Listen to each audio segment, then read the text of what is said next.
Selamat pagi, kami ucapkan kepada pendengar setia Radio Berita Klasik dan tentu kepada pendengar setia acara Through the Bible. Anda bersama dengan saya, Dr. Suhento Liau dan istri Liu Lilin. Kita bersama-sama akan mempelajari Alkitab. Rencananya dari Injil Matius hingga Kitab Wahyu. Dan kini kita telah menyelesaikan lebih dari separuh. Kita sudah sampai di 2 Timotius pasal yang ketiga. 2 Timotius pasal yang ketiga. Nah, sebelum membaca serta membahasnya, mari kita berdoa terlebih dahulu. Bapa di sorga, tolong kami, pimpin kami Tuhan. Berikan hikmat akal budi, agar kami dapat memahami kebenaran-Mu, menghidupinya dalam kehidupan kami, dan memberitakannya kepada orang lain. Bapa di sorga, tolong juga biar radio ini bermanfaat untuk memancarkan kebenaran-Mu, dan terpelihara oleh kuat kuasa-Mu. Tuhan pimpin, Tuhan berkati setiap pendengar yang dengan setia mempelajari firman-Mu bersama dengan acara Through the Bible ini. Kami mengucap syukur dan kami mohon doa ini dalam nama Tuhan Yesus Kristus. Amin. Oke, pendengar yang saya kasih dalam Yesus Kristus, ya, istri saya Lilin akan membacakannya dari ayat 1 hingga ayat 17. Silakan. Demikian bunyi firman Tuhan, ayat 1. Ketahuilah bahwa pada hari-hari terakhir akan datang masa yang sukar. Manusia akan mencintai dirinya sendiri dan menjadi hamba uang. Mereka akan membual dan menyombongkan diri. Mereka akan menjadi pemfitnah. Mereka akan berontak terhadap orang tua dan tidak tahu berterima kasih, tidak mempedulikan agama, tidak tahu mengasihi, tidak mau berdamai, suka menjedekkan orang, tidak dapat mengekang diri, garang, tidak suka yang baik, suka mengkhianat, tidak berpikir panjang, berlagak tahu, lebih menuruti hawa nafsu daripada menuruti Allah. Secara lahiriah mereka menjalankan ibadah mereka, tetapi pada hakikatnya mereka memungkiri kekuatannya. Jauhilah mereka itu, sebab di antara mereka terdapat orang-orang yang menyelundup ke rumah orang lain dan menyeret perempuan-perempuan lemah yang syarat dengan dosa dan dikuasai oleh berbagai-bagai nafsu, yang walaupun selalu ingin diajar, namun tidak pernah dapat mengenal kebenaran. Sama seperti Yanes dan Yambres menentang Musa, demikian juga mereka menentang kebenaran. Akal mereka bobrok dan iman mereka tidak tahan uji. Tetapi sudah pasti mereka tidak akan lebih maju, karena seperti dalam hal Yanes dan Yambres, kebodohan mereka pun akan nyata bagi semua orang. Tetapi engkau telah mengikuti ajaranku, cara hidupku, pendirianku, imanku, kesabaranku, kasihku, dan ketekunanku. Engkau telah ikut menderita penganiayaan dan sengsara seperti yang telah kuderita di Antiokhia dan di Ikonium dan Listra. Semua penganiayaan itu kuderita dan Tuhan telah melepaskan aku daripadanya. Memang setiap orang yang mau hidup beribadah di dalam Kristus Yesus akan menderita aniaya, sedangkan orang jahat dan penipu akan bertambah jahat. Mereka menyesatkan dan disesatkan.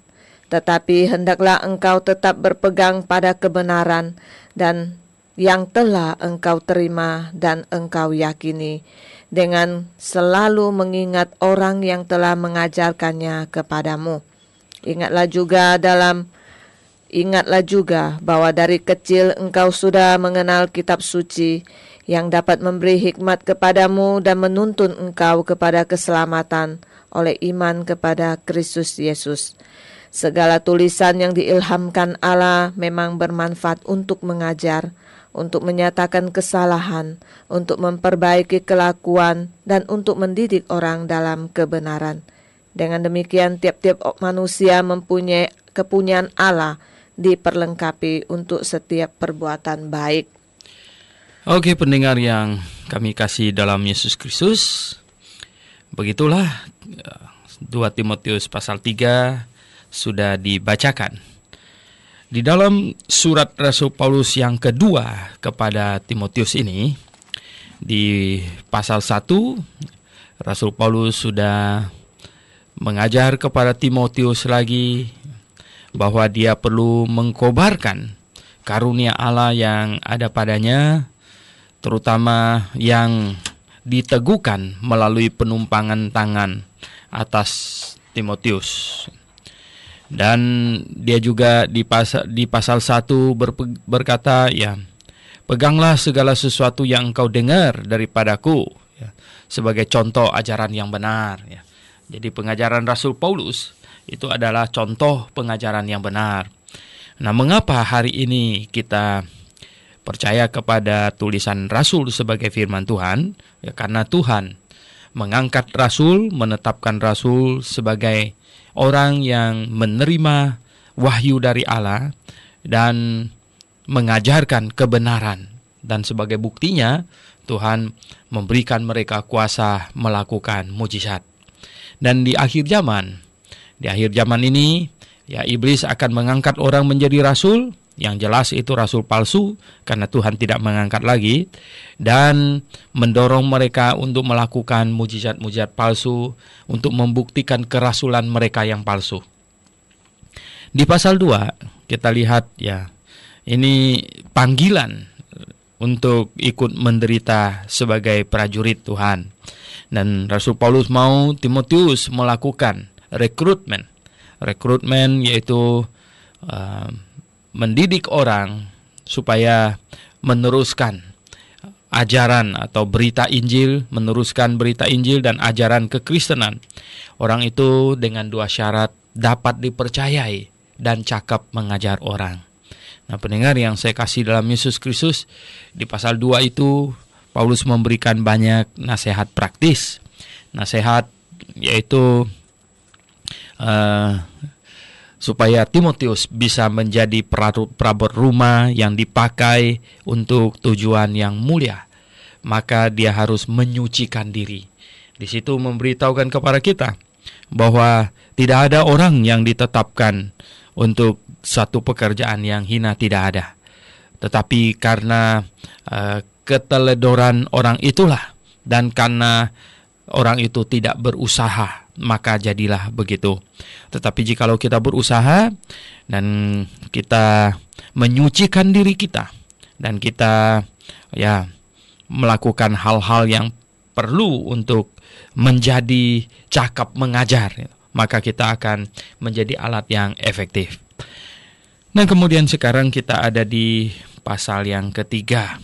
Pasal yang ketiga, akhirnya Rasul Paulus berkata, ketahuilah bahwa pada hari-hari terakhir akan datang masa yang sukar. Ya, hari-hari terakhir, kelihatannya sekarang ini sudah hari-hari yang terakhir. Ya. Maka akan datang masa yang sukar. Mungkin makin hari akan makin sukar. Bukan sukar bagi orang dunia, tapi sukar bagi orang yang percaya kepada Tuhan. Ya.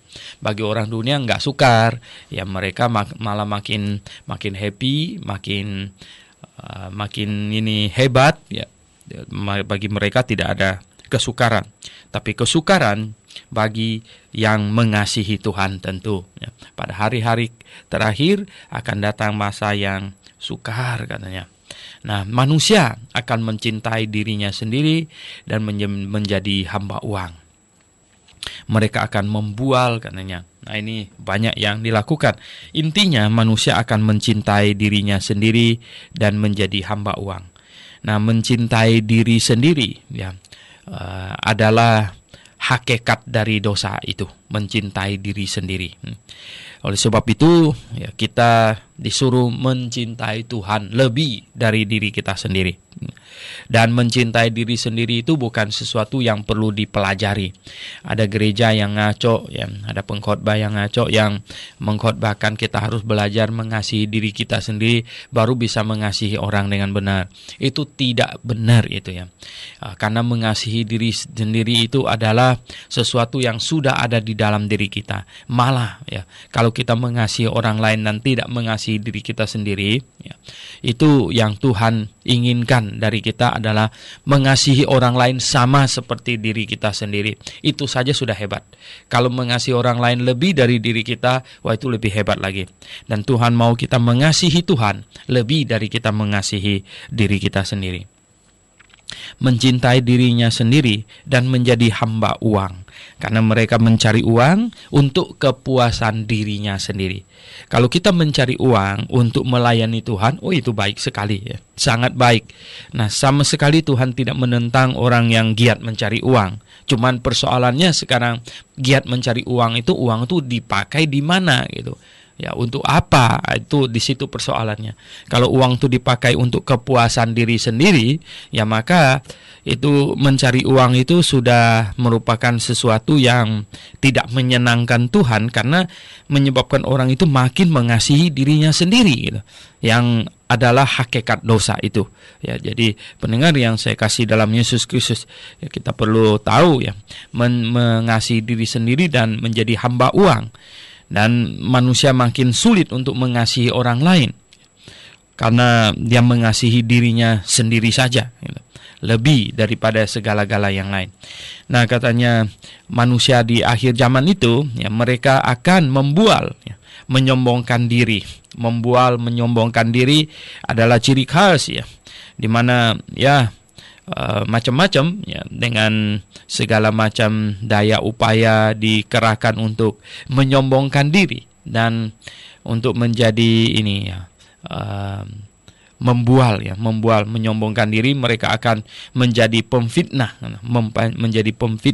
ya, yaitu gosip lama-lama menyimpang dari kebenaran yang menjadi pemfitnah.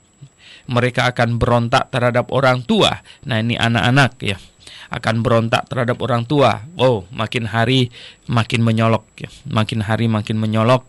Ini di mana anak-anak memberontak terhadap orang tua. Padahal orang tua mengasihi mereka, memikirkan semua kepentingan untuk mereka, tetapi mereka memberontak terhadap orang tua. Ini juga akibat ini mengefek ya, satu dengan yang lain. Makin hari juga makin banyak orang tua yang tidak peduli pada anaknya, melahirkan anak ya. Ada banyak yang melahirkan anak dengan tidak siap gitu, ya, tanpa sengaja dan lain sebagainya, sehingga ya dikemanakan saja gitu. Ada yang dimatikan ya, ada yang hidup dan dikasihkan kepada orang dan lain sebagainya. Nah, belum lama ini saya di Amerika bertemu dengan seorang wanita ya. Wanita yang dari wajahnya saya lihat dia orang Asia. Saya tanya dia, ternyata dia orang Tionghoa. Nah, ketika saya tanya orang tuanya dan lain sebagainya, dia jadi ini ya, wajahnya berubah begitu, dan dia tidak mau omong. Loh, kenapa begitu? Akhirnya saya sebenarnya kaget ya. Biasa kalau ketemu kan kita tanya-tanya ya, oh begini, kita semacam kenalan gitu.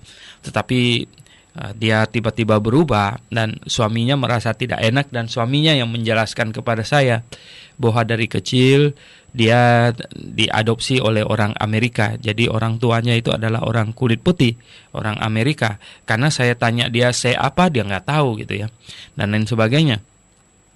Dan kelihatannya di dalam dirinya tersimpan satu rasa nggak enak gitu ya, bahwa dia mukanya muka Asia, muka Chinese gitu, tetapi dia tinggal di lingkungan semua orang kulit putih, ya saya tidak tahu pada dari kecil dia pernah diolok-olok dan lain sebagainya, ya jadi orang tuanya tidak tahu kenapa bisa dia kok diadopsi oleh orang lain gitu ya. Nah masih bersyukur di mana dia ada di keluarga Kristen yang baik, yang mengasihi dan membesarkannya dengan baik. Coba kalau dia jatuh ke tangan orang yang jahat gitu ya, akan jauh lebih trauma lagi. Jadi akhirnya ya ini sesuatu yang sudah sebab menyebabkan ya makin hari makin banyak orang tua yang tidak bertanggung jawab kepada anak-anaknya yang dilahirkannya, dan juga makin hari makin banyak anak-anak yang memberontak terhadap orang tua ya. Jadi tidak mau berterima kasih katanya. Kalau memberontak terhadap orang tua itu tidak mau berterima kasih ya. Sekurang-kurangnya orang tua itu sudah membesarkannya ya, sudah mengasihi. Kalau Anda pernah melihat binatang dilahirkan ya, kalau kita melihat di televisi itu ya, itu apa, rusa di Afrika itu yang rombongan banyak itu melahirkan hanya nggak sampai 1 menit sudah harus bisa lari-lari ikut induknya ya, itu lari-lari ya semuanya. Tapi yang paling lemah itu adalah manusia. Manusia lahir kalau tidak ada yang sayang pasti nggak hidup punya. Jadi kalau binatang lahir hanya beberapa menit sudah lari-lari ya, sudah belajar makan rumput gitu. Tetapi kalau manusia kalau tidak ada yang sayang nggak mungkin bisa hidup ya.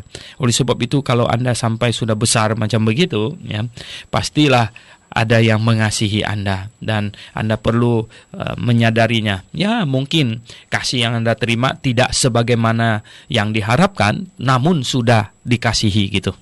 Jadi pendengar yang saya kasih dalam Yesus Kristus, nah kita lihat ya, mereka karena memberontak terhadap orang tua, tidak tahu berterima kasih, tidak peduli pada agama, tidak mempedulikan agama, sebenarnya tidak mempedulikan Tuhan ya, tidak mempedulikan hal-hal yang bersifat rohani. Nah ini ciri khas manusia akhir zaman. Lihat zaman sekarang ini ya, orang tidak peduli pada Tuhan ya, pada kebenaran gitu.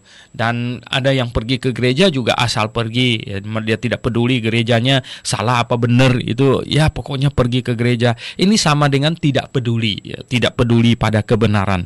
Jadi hanya bersifat tradisional gitu. Jadi pergi ke gereja secara tradisional. Dia tidak mau peduli gerejanya salah apa benar, apa berjalan di dalam kebenaran atau tidak gitu. Dia tidak peduli. Nah pendengar yang saya kasih dalam Yesus Kristus, kita lihat ya, tidak tahu mengasihi, tidak peduli agama, ya tidak mau berdamai. Ini tidak mau berdamai. Wow ya, ini mau teror terus ya, tidak mau berdamai, mau teror terus ya. Jadi mau berperang terus, tidak mau berdamai. Di banyak tempat ada banyak peperangan ya. Ada pergolakan, kemerdekaan. Nah, kita tahu bahwa mengapa ada yang menuntut merdeka ya? Mengapa ada yang mengibarkan bendera menuntut merdeka? Ya karena yang bersangkutan belum merasa merdeka, bagaimana ya? Nah, dari Palestina sampai ke Aceh, sampai ke Maluku ya, Papua ya. Kita bilang orang menuntut dirinya merdeka gitu. Ya mau merdeka. Kita tidak bisa bias gitu, tidak bisa bias bahwa kita bisa memahami tuntutan kemerdekaan di satu wilayah dan di wilayah yang lain kita bilang orang di situ kenapa mereka mesti merdeka. Nah, jadi pendengar yang saya kasih dalam Yesus Kristus, sepatutnya tidak demikian. Kalau kita orang baik ya, kalau kita adalah orang yang mencintai sesama manusia, kita tahu semua orang memerlukan kemerdekaan. Nah, kalau ada orang di wilayah kita mau menuntut merdeka, kita tinggal tanya dia, apanya kamu yang membuat kamu merasa tidak merdeka? Mestinya kan kamu sudah merdeka sekarang. Nah, apakah dia merasa ditindas gitu, you know? Nah, itu kan tinggal dibicarakan sebenarnya, tinggal dibicarakan ya. Kalau dia merasa kurang bebas, ya dikasihlah yang lebih bebas lagi gitu. Kan memang manusia mau merdeka gitu. Nah, pendengar yang saya kasih, dalam menjelekkan orang, katanya suka menjelekkan orang. Wah, ini gawat ini ya. Tidak dapat mengekang diri, garang, tidak suka yang baik ya. Suka mengkhianat ya, tidak berpikir panjang ya, pikirnya pendek-pendek terus ya. Berlagak tahu ya, lebih menuruti hawa nafsu daripada menuruti Allah. Nah, ini pendengar yang saya kasih dalam Yesus Kristus. Ini list ini kalau kita perhatikan ya, ini adalah cerminan dari orang yang tidak suka pada kebenaran, jadi tidak tunduk pada kebenaran dan tidak hidup di dalam kebenaran. Maka jadi begitu. Nah, kemudian di ayat 5. Ayat 5 ini sangat penting ini ya.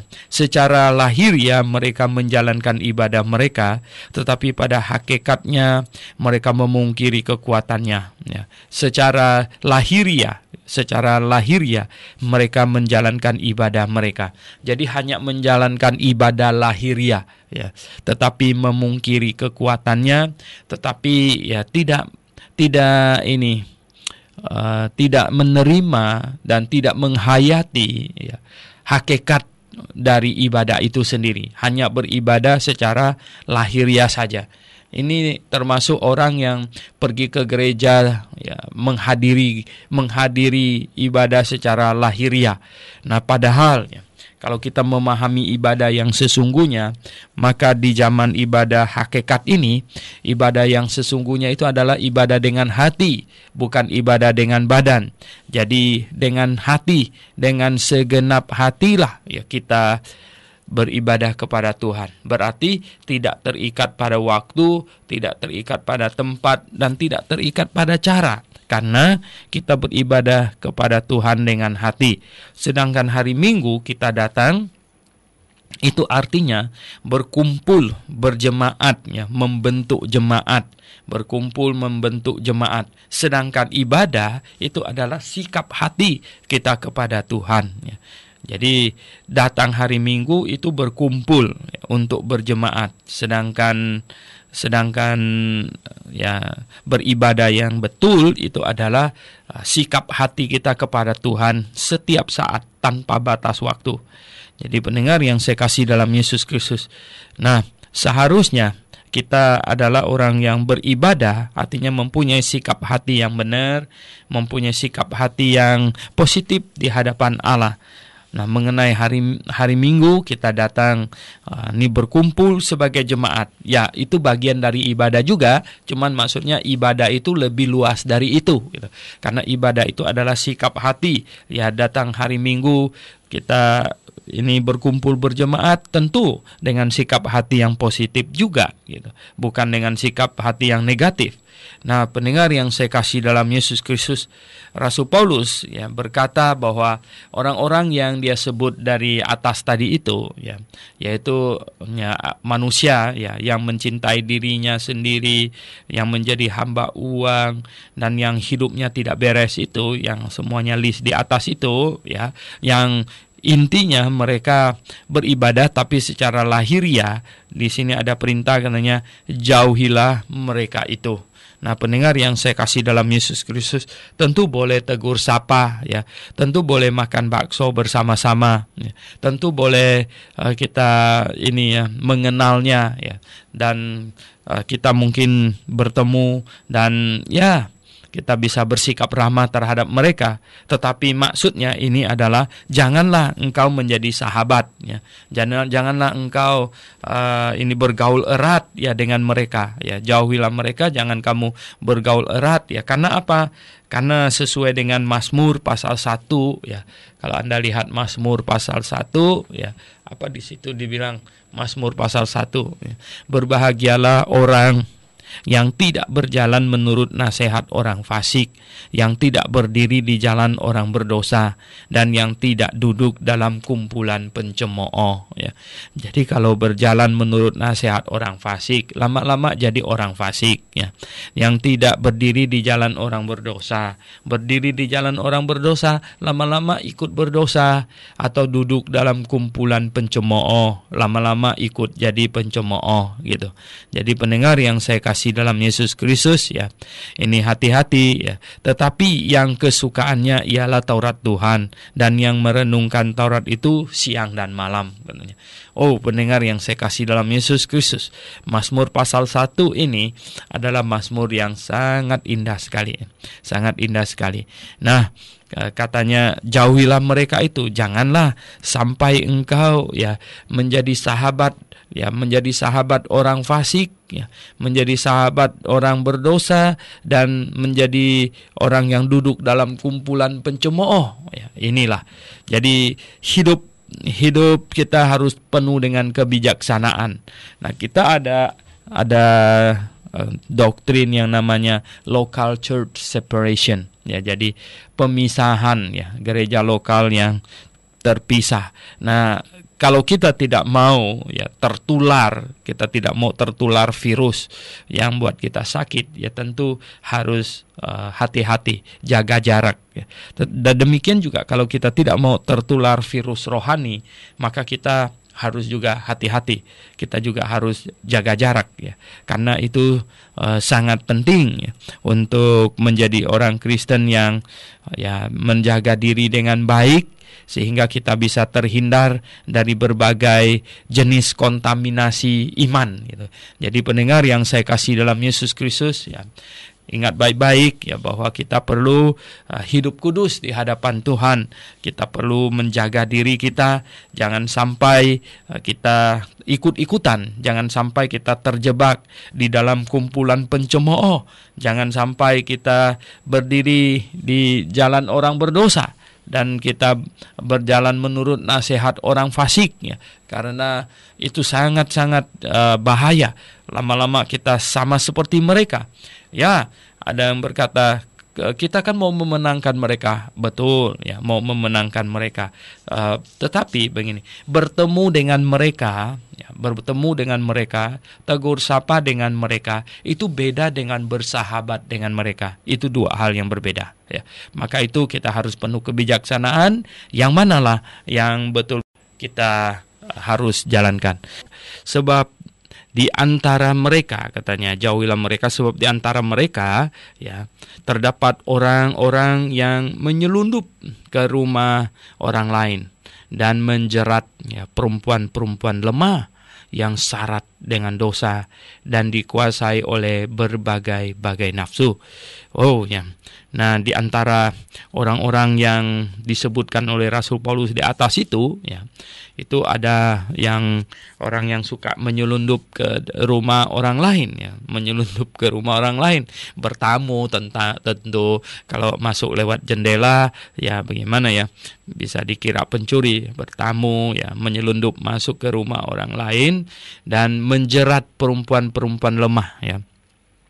Menjeratnya perempuan-perempuan lemah yang syarat dengan dosa ya. Oh pendengar yang saya kasih dalam Yesus Kristus ya, di akhir zaman ini ya, ini masalah dosa seks ini intensitasnya makin hari makin ini ya, laju gitu, makin luar biasa. Mengapa?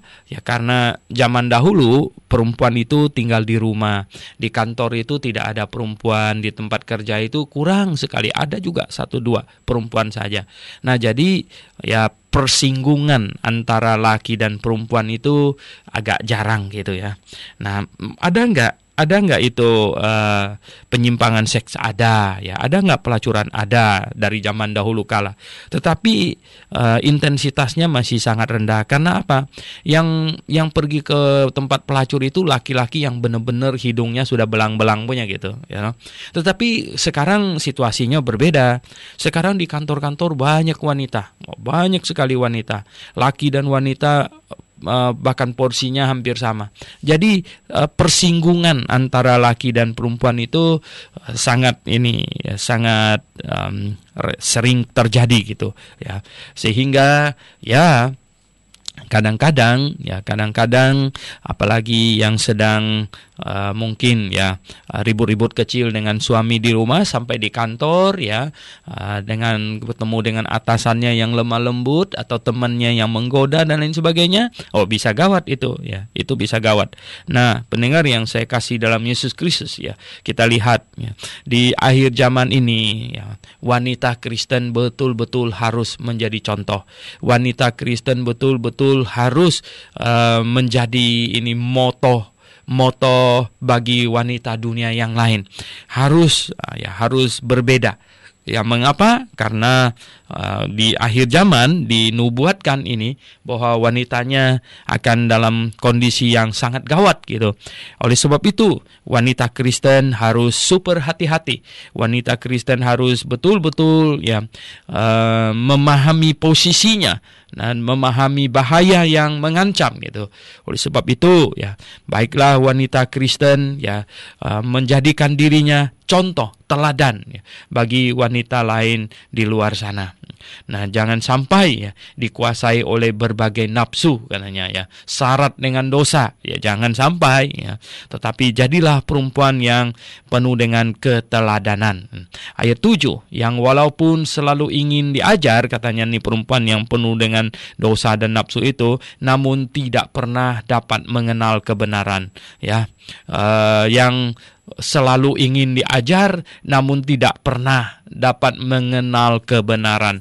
Pendengar yang saya kasih dalam Yesus Kristus, masalah mengenal kebenaran ini adalah masalah sikap hati dan masalah arah hati, arahnya kemana gitu Pernah saya menjelaskan kebenaran kepada orang yang hatinya tidak terarah ke situ. Dia tidak bisa mengerti Dia sulit bagi dia untuk mengerti. Karena apa?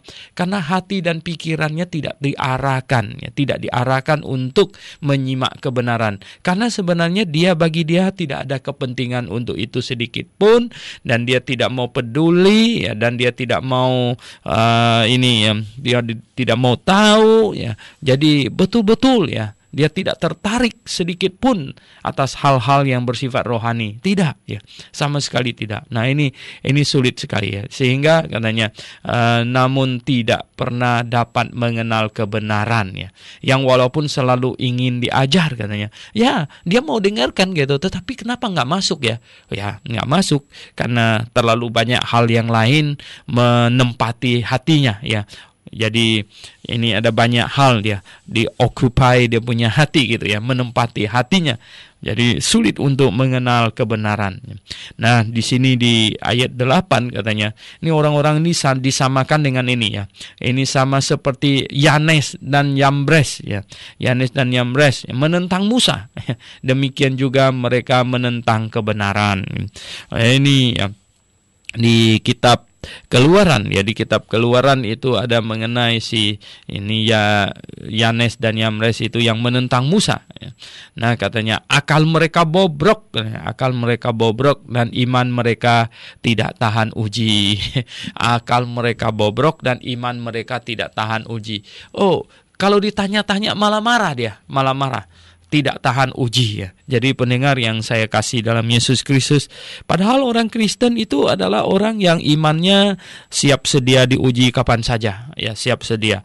Jadi justru untuk membuktikan bahwa iman Anda itu sudah benar atau belum, dipaparkan saja untuk diuji Nah, kalau gereja Anda mengajarkan dengan benar dan lain sebagainya, dipaparkan saja dan biarlah kita menerima pengajaran dan rela menguji iman kita. Kalau apa yang kita ketahui, apa yang kita percaya ternyata salah, kita bilang itu kita harus akui dengan jujur, dengan tulus, salah, dan kita sekarang memegang yang benar gitu. Pendengar yang saya kasih dalam Yesus Kristus, kalau sekarang saya percaya sesuatu itu benar karena saya belum tahu ada yang lebih benar, dan saya yakini yang sedang saya percaya ini adalah yang paling benar, itu tidak salah. Tetapi jikalau saya tahu ada yang lebih benar dan saya tidak memegang yang lebih benar itu, melainkan saya tetap memegang kepada yang saya yakin atau saya sudah ketahui ini tidak benar, nah ini salahnya berlipat ganda. Jadi pendengar yang saya kasih dalam Yesus Kristus, ya, imannya harus tahan uji gitu. Iman kita harus tahan uji. Tetapi sudah pasti mereka tidak akan lebih maju, karena seperti dalam hal Yanes dan Yambres, kebodohan mereka pun akan nyata bagi semua orang. Ya, mereka akan dihukum, dan ini kebodohannya nyata bagi semua orang. Ya, semua orang bisa lihat itu, ya, sebenarnya sangat bodoh. Nah, pendengar yang saya kasih dalam Yesus Kristus, ya, kemarin saya ada bicara bahwa ada pendeta yang memberitakan Injil, percaya Yesus kamu akan kaya, katanya. Aduh, ya. Itu salah sekali, Itulah yang menyebabkan kekristenan itu, ya, nilainya itu turun drastis, ya. Jadi menyamakan Yesus Kristus sama dengan ini dewa Gunung Kawi gitu, ya. Jadi itu tidak benar sama sekali, ya. Ada juga pendeta yang sudah lebih dari dukun, ya, yang mengancam jemaatnya, barang siapa yang tinggalkan gereja ini akan saya kutuk, katanya, akan dikutuk oleh Tuhan. Pendengar yang saya kasih dalam Yesus Kristus, ya, coba bayangkan, ya, itu sudah sifatnya sudah lebih dari ini penjahat, ya, sifatnya lebih dari penjahat, sudah lebih dari dukun gitu, ya, lebih dari dukun. Jadi menjajah. Saya kasih tahu, Tuhan tidak pernah menjajah siapapun, ya. Tuhan menawarkan keselamatan secara bebas. Anda bisa percaya, ya. Anda juga tidak mau percaya, tidak apa-apa, ya. Tuhan membolehkan kita untuk tidak percaya kepadanya, karena sesuai dengan keinginan kita tidak mau percaya kepadanya. Tuhan menawarkan makanan yang enak, hanya boleh ditawarkan, tidak boleh dipaksakan. Kalau dipaksakan itu racun, bukan makanan yang enak. Nah, sama gereja yang benar, yang alkitabiah, tidak mengancam jemaatnya. Ya, kalau jemaat saya mau pergi, dia ketemu gereja yang lebih benar dari Grafe, dia mau pergi, silakan, ya, silakan, nggak apa-apa. Ada kebebasan yang sebebas-bebasnya. Nah, kalau Anda dengar ada pendeta yang ngancam jemaatnya, mau kutuk dia segala macam kalau tinggal, itu sudah menandakan atau membuktikan tidak benar, ya. Itu gereja tidak benar. Nah, pendengar yang saya kasih dalam Yesus Kristus, ini sebagai suatu tanda. Ya, tanda. Mungkin banyak orang memerlukan tanda bahwa gerejanya itu benar apa salah. Karena, ya, kalau Anda tetap di gereja yang salah, maka kemungkinannya Anda dibelokkan dari iman yang benar ke iman yang salah, itu sangat bisa terjadi gitu.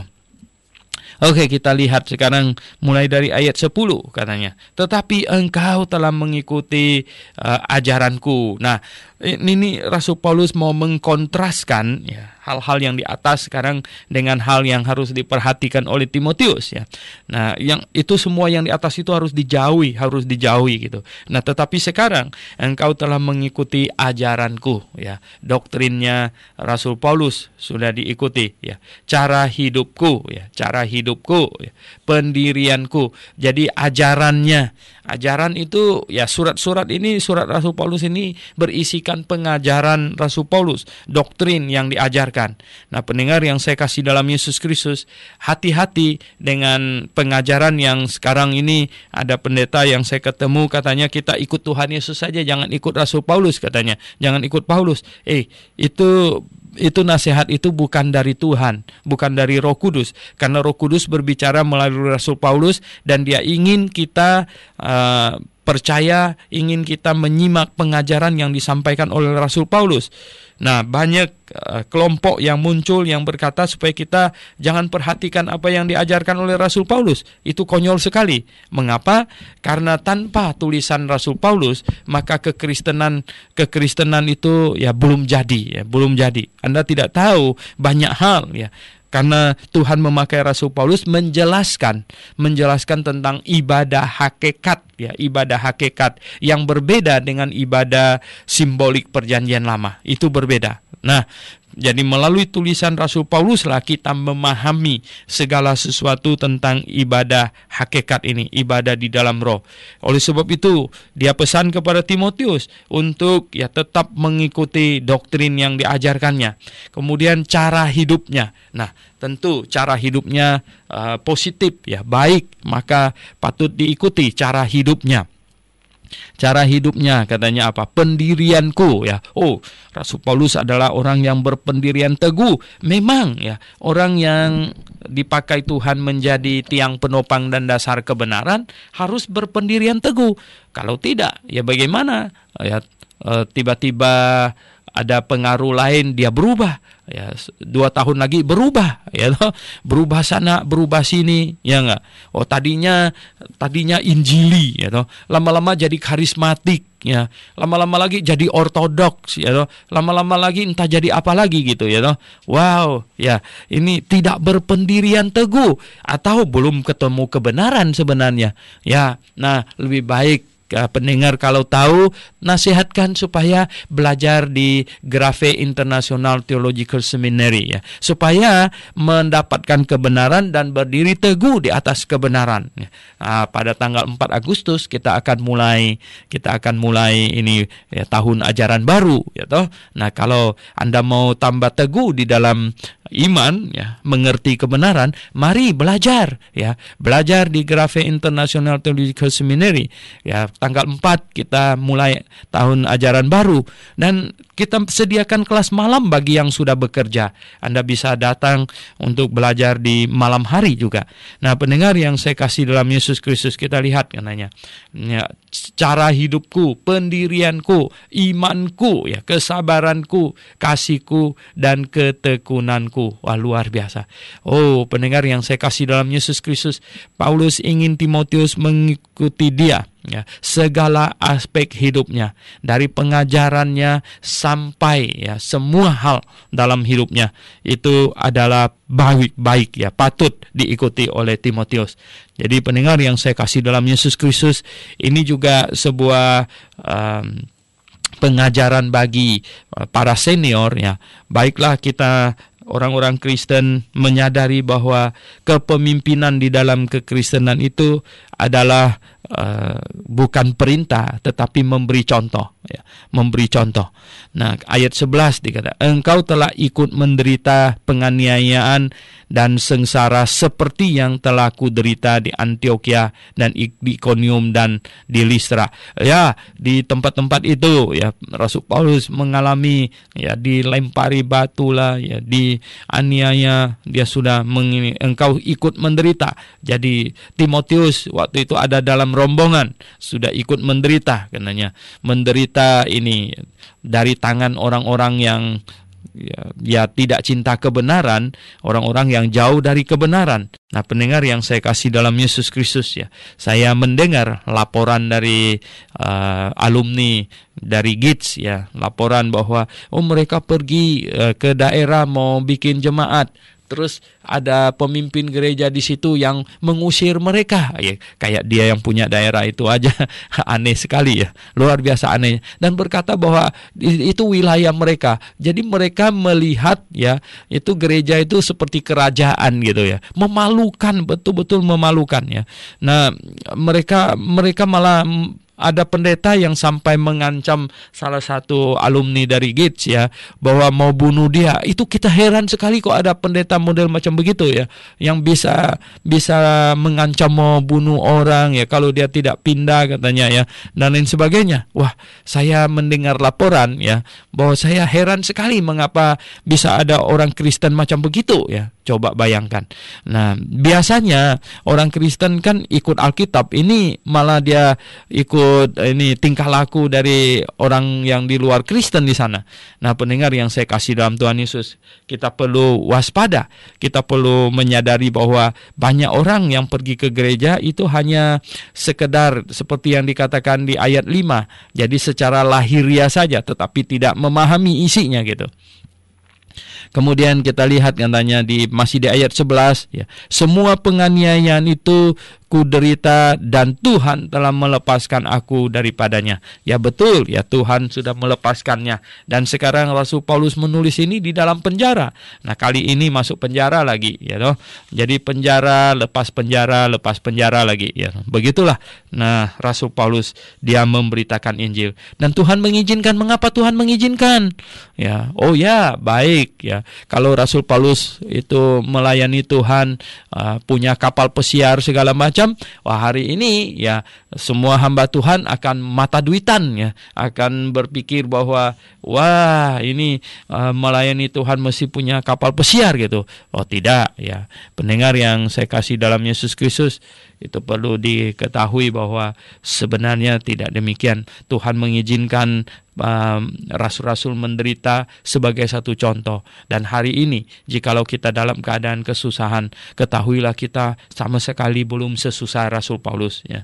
Oleh sebab itu kita perlu bertahan, dan hidupnya adalah contoh bagi kita. Dan Tuhan melepaskan dia selagi Tuhan mau memakainya di muka bumi ini. Kalau Tuhan bilang dia harus pulang ke surga, ya nggak dilepaskan lagi gitu.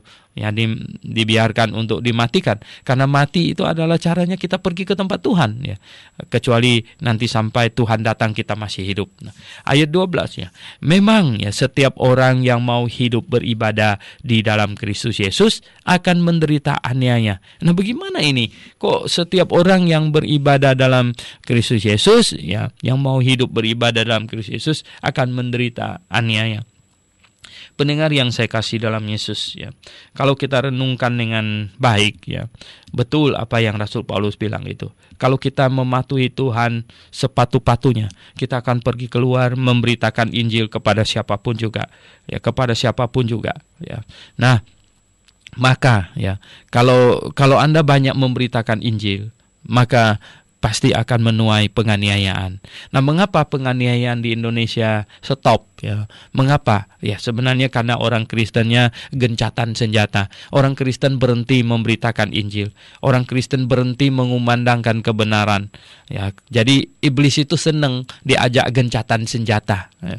Kalau memberitakan Injil dengan giat ya, pasti akan menghadapi pertentangan. Jadi pendengar yang saya kasih dalam Yesus Kristus, betul kalau kita mau beribadah di dalam Kristus Yesus akan menderita aniaya. Mengapa? Ya karena dunia ini tidak suka sesuatu yang benar ya. Dunia itu happy dengan kebohongan demi kebohongan. Dunia senang dengan gosip-gosipan. Dunia senang dengan dosa ya. Dunia senang dengan segala hal yang bertentangan dengan Yesus Kristus. Jadi ketika kita memihak Kristus dan menyerukan satu berita Injil ya, teguran dan himbauan untuk bertobat, maka ya refleks atau responnya akan datang ya. Jadi akan terjadi pertentangan. Itu biasanya terjadi demikian. Ayat 13, sedangkan orang jahat ya, penipu akan bertambah jahat, mereka menyesatkan dan disesatkan. Oh, pendengar yang saya kasih dalam Yesus Kristus ya, tiba semakin akhir zaman, maka orang jahat akan makin bertambah jahat ya. Orang jahat makin bertambah jahat, mereka akan saling menyesatkan ya, saling menyesatkan. Coba ya, saling menyesatkan seperti orang buta menuntun orang buta. Orang buta menuntun orang buta katanya. Tetapi ya, hendaklah engkau tetap berpegang pada kebenaran yang telah engkau terima dan engkau yakini, dengan selalu mengingat orang yang telah mengajarkannya kepadamu. Nah, pendengar yang saya kasih dalam Yesus Kristus, adalah hal yang sangat alkitabiah ya, bahwa jikalau kita mengenang orang yang mengajarkan kebenaran kepada kita, dan itu adalah sikap yang baik ya. Kita mengingat orang bahwa Bapak ini ya, hamba Tuhan yang satu ini mengajarkan begini, dan kita mengingat pengajarannya, tentu kita mengingat orangnya. Nah, dalam hal ini Rasul Paulus mau supaya Timotius selalu mengingat kepadanya, karena dialah yang mengajarkan kepada Timotius segala sesuatu yang positif, pengajaran doktrin yang benar. Rasul Pauluslah yang telah memberitakan Injil kepada Timotius dan sehingga dia diselamatkan kemudian, dan sekarang dia melayani Tuhan bersama dengan Rasul Paulus. Dan dia perlu ingat akan Rasul Paulus. Rasul Paulus sekarang ada di dalam penjara, mungkin memerlukan bantuannya. Timotius bukan hanya perlu ingat di kepalanya saja, kalau bisa ingat dengan mengirimkan bantuan kepada Paulus yang sekarang ada di penjara. Itulah yang indah di dalam Tuhan. Orang yang mengajarkan memberikan harta rohani, mengajarkan pengajaran itu ya dibalas dengan penghiburan, dengan hal-hal yang bersifat materi ya, supaya terjadilah kesinambungan, Nah, pendengar yang saya kasih dalam Yesus Kristus, kemudian dikatakan ayat 15, ingatlah juga bahwa dari kecil engkau sudah mengenal kitab suci yang dapat memberi hikmat kepadamu dan menuntun engkau kepada keselamatan oleh iman kepada Kristus Yesus. Segala tulisan yang diilhamkan grafe. Ini di balik kata ini adalah grafe ya. Segala tulisan yang diilhamkan Allah. Jadi grafe yang diilhamkan Allah memang bermanfaat untuk mengajar, untuk menyatakan kesalahan, untuk memperbaiki kelakuan dan untuk mendidik orang dalam kebenaran. Dengan demikian tiap-tiap manusia kepunyaan Allah diperlengkapi untuk setiap perbuatan baik. Pendengar yang saya kasih dalam Yesus Kristus, Rasul Paulus berkata ya bahwa engkau sudah mengenal ini kitab suci ya, gramata di sini dikatakan ya, dan yang dapat ya memberi hikmat kepadamu dan menuntun engkau ya kepada keselamatan oleh iman kepada Kristus Yesus. Gramata itu di sini yang dimaksudkan itu adalah kitab Perjanjian Lama yang telah dikenal baik oleh Timotius, dan Timotius bacanya tentu menuntunnya kepada keselamatan oleh iman kepada Yesus Kristus. Nah, segala tulisan yang segala grafe ya yang diilhamkan Allah itu maksudnya tulisan-tulisan yang sedang ditulis oleh para rasul ya. Ini Perjanjian Baru yang diilhamkan Allah memang bermanfaat untuk mengajar. Ya tentu termasuk Perjanjian Lama juga kalau bicara soal semua tulisan yang diilhamkan Allah. Nah, kata grafe itu diambil dari sini, yaitu tulisan ya, tulisan yang diilhamkan oleh Allah. Nah, ya bermanfaat untuk mengajar ya, untuk menyatakan kesalahan. Jadi firman Tuhan punya tugas atau punya fungsi adalah mengajar ya, menyatakan kesalahan ya, memperbaiki kelakuan, mendidik orang dalam kebenaran.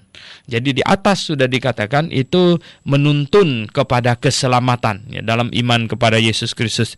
Jadi firman Tuhan menuntun orang kepada keselamatan dalam Yesus Kristus ya, iman kepada Yesus Kristus.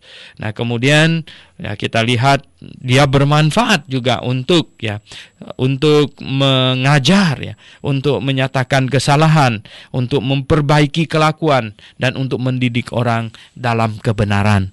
Pendengar yang saya kasih dalam Yesus Kristus, adalah hal yang sangat indah jikalau kita tiap-tiap hari membaca Alkitab, mempelajari firman Tuhan seperti yang kita lakukan sekarang. Karena firman Tuhan mengajar, ya, menyatakan kesalahan, memperbaiki kelakuan, dan mendidik orang di dalam kebenaran.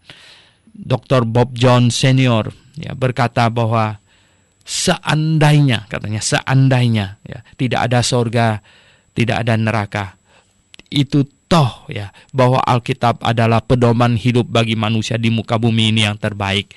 Artinya jikalau fungsinya hanya untuk di dunia ini saja, apalagi ya selain menuntun hidup orang di muka bumi, ini Alkitab juga memberikan kita sesuatu yang jauh-jauh lebih indah, jauh-jauh lebih berguna, yaitu menuntun kita kepada hidup yang kekal.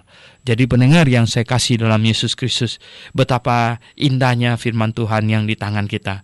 Dia memperbaiki segala sesuatu di muka bumi ini. Oleh sebab itu, pendengar yang saya kasih dalam Tuhan, ya, pemerintah yang menghormati Alkitab, pemerintah yang membawa rakyatnya untuk membaca Alkitab, yang mendorong rakyatnya mempelajari Alkitab, maka ya negaranya akan lebih baik lagi. Dan itu akan terjadi secara otomatis. Ini Anak saya Dr. Stephen baru pulang dari Australia, ya mereka melihat ya, wah di Australia tuh kalau malam ya lebih-lebih malam minggu, nah di jalanan penuh dengan orang mabuk ya. Jadi pendengar yang saya kasih dalam Yesus Kristus, Anda bisa bayangkan ya, kalau di jalanan banyak orang mabuk, berarti di rumah-rumah lebih banyak lagi, apalagi di bar-bar gitu. Jadi pendengar yang saya kasih dalam Yesus Kristus ya, inilah akibat dari negara, akibat dari masyarakat yang menolak Alkitab. Di ayat yang 15 tadi yang sudah sampai dengan 17 ya, Rasul Paulus berkata bahwa Alkitab atau firman Tuhan ya, kitab suci itu sangat berguna untuk mengingatkan. Jadi betapa pentingnya orang Kristen mempelajari Alkitab tiap-tiap hari, menyocokkan hidup kita dengan Alkitab. Jadi bukan menyocokkan Alkitab dengan hidup kita, tetapi menyocokkan hidup kita dengan Alkitab. Dan kita harus punya kerendahan hati untuk patuh kepada Alkitab, untuk ya setia berdiri teguh di atas kebenaran Alkitab.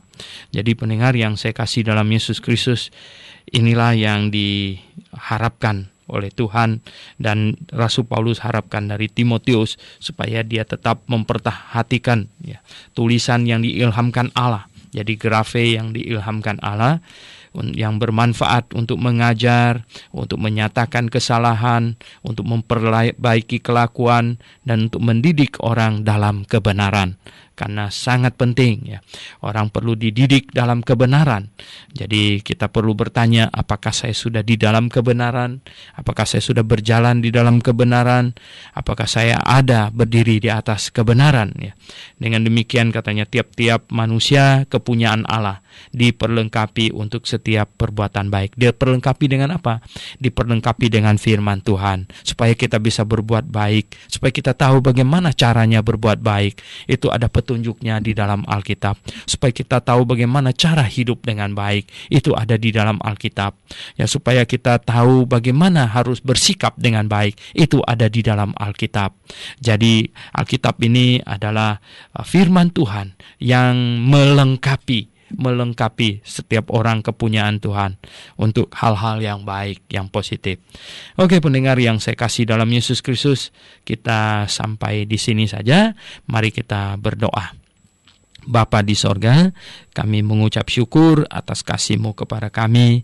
Terima kasih Tuhan, pimpinlah kami semuanya, agar kami betul-betul berjalan sesuai dengan firman-Mu, agar nama-Mu dipermuliakan, dan hidup kami pun di muka bumi ini merupakan satu hidup yang indah, yang dipersiapkan untuk masuk ke sorga. Kami berdoa mengucap syukur dalam nama Tuhan Yesus Kristus. Amin.